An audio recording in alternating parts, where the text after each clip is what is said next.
So inyo ang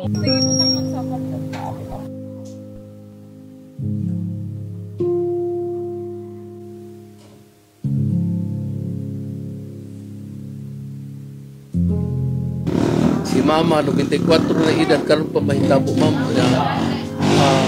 ang itanaw ko na ko ato ang hangin o usog wa ko kabantay nga ang tubig sunog kay dahil ang mga parking ako sa kanan unom ka buok kana muna kataas muna ang kanang naay mga linya muna kutob ang tubig ya tubig kutob kana latap ka tubig.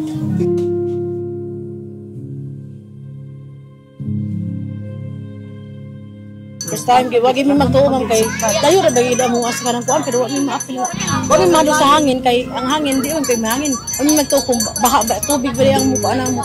Pati ano na mo mi pati naga mo kana mga bata pati na mahado ka mami kay ang tubig pagawas mo taga diri naman. Tubig danaga na mi nga tubabaw. Muto na mga bata aw amo nang gikan ang kuan.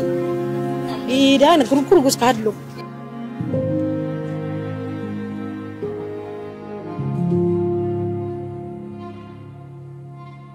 Sa pagkakaroon ma'am o parte lang pagkaon na daghang pagkaon nga ang pag-clearing yun may problema. Clearing.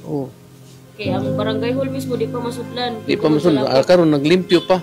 O basin sa sunod mga adlaw human na kay ang kanigong mga evacuation sa kaning elementary ibalhin man na namo dito kay magklase naman. Para mga materyales sa ma'am para magamit ako sa among kanang balay para makapuan mi. Kababaro. Sa mga lutuanan na mga bisigas po mga putin ano po. Panikambot lagi mi dili na sige mo luya-luya man kay samot lang igma.